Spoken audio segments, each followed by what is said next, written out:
কারণে বেশ কয়েকটা মৃত্যু সংবাদ শুনেছি। আর এটা শুধু দুর্বল মানুষ না, যে কোনো সুস্থ সবল মানুষের এমন হতে পারে যদি শরীরের তাপমাত্রা 104 ডিগ্রি বেশি হয়ে যায়।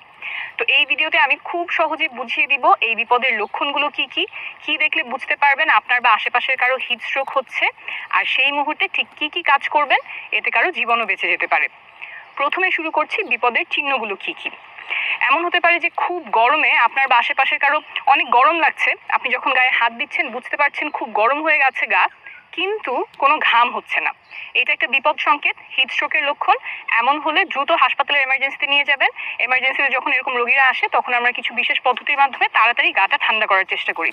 আর হাসপাতালে নিতে নিতে তার জন্য কিছু কাজ করবেন যাতে তার বেঁচে যাওয়ার সম্ভাবনা অনেক বেড়ে যাবে, সেটা আমি একটু পরেই বলছি। তার আগে আমি বাকি বিপদ চিহ্নগুলো বলে নিচ্ছি। খুব গরমে কেউ কনফিউজড হয়ে যেতে পারে, অর্থাৎ আপনি যা বলছেন সেটা সে ধরতে পারছে না, যেটা স্বাভাবিকভাবে সে বুঝতে পারে। সে যা বলছে সেটা আপনি বুঝতে পারছেন না, তার কথার তেমন অর্থ হচ্ছে না। এটা হিট স্ট্রোকের লক্ষণ।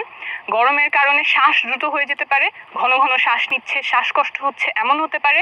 গরমের কারণে বুক ধড়ফড় করা শুরু করতে পারে, খিঁচুনি হতে পারে, বমি বমি লাগতে পারে বা বমিও হয়ে যেতে পারে, গরমের কারণে অজ্ঞানও হয়ে যেতে পারে। এগুলো হিট স্ট্রোকের লক্ষণ।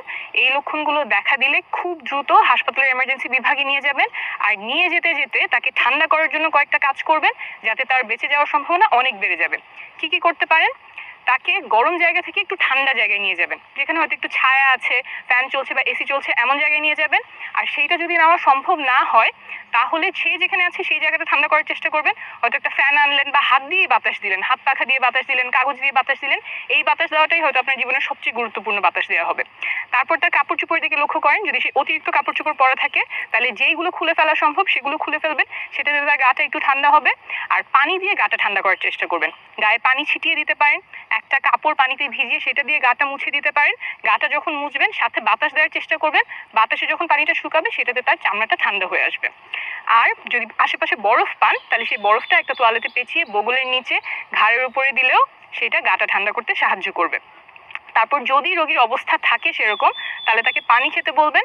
পানি ছাড়া পানি জাতীয় কিছু হলেও হবে, ডাবের পানি হতে পারে, ওরসালাইন হতে পারে, হয়তো পানিটাই সবচেয়ে সহজে পাবেন, সেইটা খাওয়ানোর চেষ্টা করবেন।